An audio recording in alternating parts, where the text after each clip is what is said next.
Salut, comment ça va? Comment tu t'appelles? Salut, Nathanaël. On a tous des questions, on se pose tous des questions. Regarde, on a la chance d'avoir Rav Sharbit à nos côtés. Enchanté. Salam, salam. Regarde, tu peux lui poser n'importe quelle question. Est-ce qu'il y a une question qui te passe par la tête? Alors ouais, justement, en fait, on a un niveau de...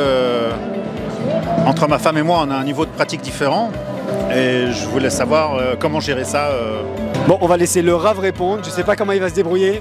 Pour gérer cette situation, je pense qu'il faut montrer beaucoup d'attention, de délicatesse et d'amour envers son conjoint. Le respect de la Torah, c'est quelque chose qui nécessite chez une personne un travail sur soi en permanence. Et donc automatiquement, notre comportement et notre façon d'être, elle va s'améliorer. Et notre conjoint, en voyant ça, il va avoir envie de suivre notre teshuva. Et donc je pense qu'avec beaucoup de délicatesse, beaucoup d'amour, on va réussir ensemble à évoluer et surtout, très important, à respecter son conjoint à son niveau, à sa vitesse, et ensemble on évoluera ensemble. Alors, la femme de Nathanaël, si vous écoutez, voilà, faut se calmer. Hein. Salut, comment tu t'appelles? Salut, je m'appelle Sarah Benzaken. Tu sais qu'on s'approche de Rosh Hashanah, des fêtes, tout ça. Est-ce que tu as une question et que tu aimerais répondre à cette question? Oui, récemment j'ai fait Teshuva et en fait je vois que moi j'ai plein d'épreuves et j'ai plein de copines qui n'ont pas forcément fait Teshuva, qui sont pas forcément à mon niveau et tout. Et elles vivent une vie super, elles n'ont pas beaucoup d'épreuves comme moi et tout ça. Je me demande si au final j'aurais pas dû rester comme j'étais avant. On va demander à Rav Sharbit de nous répondre. Tout le monde a beaucoup parlé sur ces questions. Pourquoi on a des épreuves? On peut expliquer qu'une épreuve, c'est un petit peu comme un propulseur. Akadosh Baruch Hu, il veut nous aider à nous propulser vers le haut par l'épreuve. La satisfaction intérieure que quelqu'un a lorsqu'il arrive à surmonter une épreuve, c'est quelque chose d'indescriptible. Et donc lorsqu'on a une épreuve, il faut prendre ça comme s'il y avait un canon qui nous avait propulsé vers le haut. Et comme ça, on peut se sentir qu'on a avancé grâce à l'épreuve. Est-ce que tu as une question qui te trotte dans la tête et que tu voudrais poser à un Rav? Oui. On a la chance d'avoir Rav Sharbit à nos côtés, qui va répondre à toutes tes questions. Ça sert à quoi de faire tchouva si après Rosh Hashanah, après Kippour, je sais que je vais retomber? Ah, c'est une bonne question ça. Pas mal. Tu l'as préparé? Si tu sens que tu vas retomber et refaire cette avéra, c'est que tu as trop pris sur toi. Qu'est-ce qu'il faut faire? Il faut prendre sur toi un point sur lequel tu sens que tu es sûr de pouvoir réussir. Même si c'est quelque chose de petit. Et ça, il faut le tenir jusqu'au bout. Comme ça, tu sens que tu vas pouvoir réussir à tenir ce que tu as pris sur toi. Et ça, c'est le début d'une tchouva partielle qui va nous amener au fur et à mesure, doucement, à une tchouva complète. Et comment tu t'appelles? Chirel. On se rapproche des fêtes. Est-ce qu'il y a une question qui te turlupine? Oui, j'ai fait une avéra et c'est vraiment une avéra qui me hante, etc. Et je sais pas si vraiment je pourrais faire tchouva dessus, si vraiment Hachem va me pardonner. Dis-moi, t'as fait quoi? C'est quoi cette avéra qui te hante? Rien. Ah, je regarde, t'as pas été... Oui. C'est quoi, regarde, on a la chance d'avoir Rav Sharbit avec nous. Alors c'est une excellente question. Tout d'abord, il faut savoir que ce n'est que d'une chute qu'on peut se relever.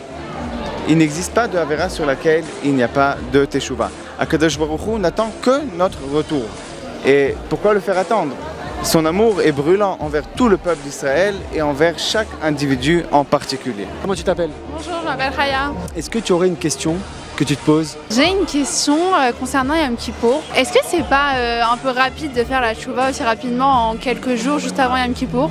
Pas toute l'année? Quoi, tu fais tes chouvas juste avant Yom Kippour? Non, ça veut dire... Non, voilà, on dit que juste avant Yom Kippour, il faut justement accélérer la tchouva, etc. Mais enfin, c'est une tchouva très rapide. Tu veux dire que ça fait un peu mytho? Un peu, ouais. Je suis grave d'accord avec toi. Heureusement qu'on a Rav Sharbit avec nous qui va répondre à ta question. C'est une excellente question. En réalité, on doit faire teshuva tout au long de l'année.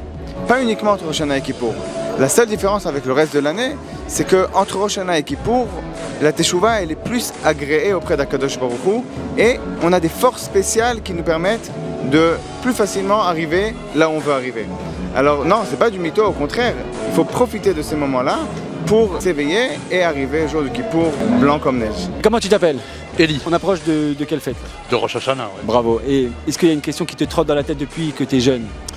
Oui, depuis bien longtemps, je me disais qu'à l'approche de Rosh Hashanah, quand on veut faire tchouva, par quoi on commence? C'est une super question ça. Parce que là on a la chance d'avoir Rav Sharbit à nos côtés. Par quoi commencer quand on fait tchouva? Première chose à faire, c'est tout d'abord faire le point. Pour savoir où on en est. Et qu'est-ce qu'on a fait et qu'on n'aurait pas dû faire, et qu'est-ce qu'on n'a pas fait et qu'on aurait dû faire. La société dans laquelle on vit, elle nous oblige tout le temps à être occupés. Et on a très peu de temps pour être avec soi-même. Donc la première chose qu'il faut faire, c'est faire un examen de conscience, au calme, tranquille, et regarder qu'est-ce qu'on doit améliorer. Et la deuxième chose, c'est qu'il faut savoir qu'Akadosh Baruch Hu nous a donné une neshama qui est très forte et qui a la possibilité de nous aider à surmonter toutes les difficultés. Et si on sait ça, alors on va réussir doucement à se surmonter et à faire teshuva pour arriver le jour de Rosh Hashanah en bonne santé. Salut, comment ça va? Comment tu t'appelles? Léna. Est-ce qu'il y a une question que tu as en tête? Tu voudrais avoir la réponse d'un Rav? Oui. Vas-y. Quand on veut faire tchouva, j'aimerais faire tchouva, je sais pas par où en fait commencer, je sais pas si ce que je fais c'est bien, comment je peux faire tchouva comme il faut. J'ai pas très bien compris la question. Moi non plus. C'est une excellente question. Il faut tout d'abord savoir que la simple volonté de bien faire, c'est déjà un grand tournant. Les Chachamim nous disent « En amaretz chassid ». Ça veut dire on ne peut pas passer par 4 chemins pour savoir ce qui est permis et ce qui est interdit, ce qu'il faut faire et ce qu'il ne faut pas faire. Il faut apprendre. Et pour apprendre, il faut y aller pas à pas. On peut écouter des cours, on peut voir des cours, on peut lire des livres de halakha. Et c'est que comme ça qu'on va arriver à savoir qu'est-ce qu'il faut faire et qu'est-ce qu'il ne faut pas faire. Et c'est par là que doit commencer la teshuva, en suivant des cours et en lisant des livres de halakha. Alors je te souhaite à toi, à toute ta famille, Shana Tova et à bientôt. Comment tu t'appelles? Tamar. Comme ce qu'on mange à Rosh Hashanah.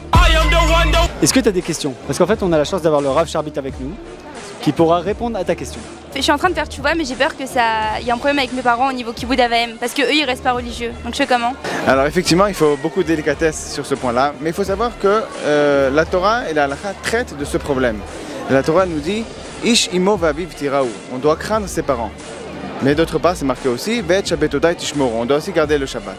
Les Chachamim nous disent, si nos parents nous demandent de transgresser le Shabbat, on n'est pas obligé de les écouter. Pourquoi? Parce que et moi et mes parents, on est tous les deux tenus d'honorer Akadosh Baruch Hu et donc de respecter le Shabbat. Donc il n'y a pas à craindre de manquer de respect à ses parents si par exemple on veut devenir Shomer Shabbat, on veut respecter le Shabbat. Mais cela n'empêche pas qu'il faut montrer beaucoup de finesse et de respect envers ses parents. Et lorsque les parents vont voir notre nouveau mode de vie, et que notre comportement envers eux va s'améliorer, alors au contraire, ça va amener à un respect et ils vont accepter notre choix et même peut-être suivre notre choix.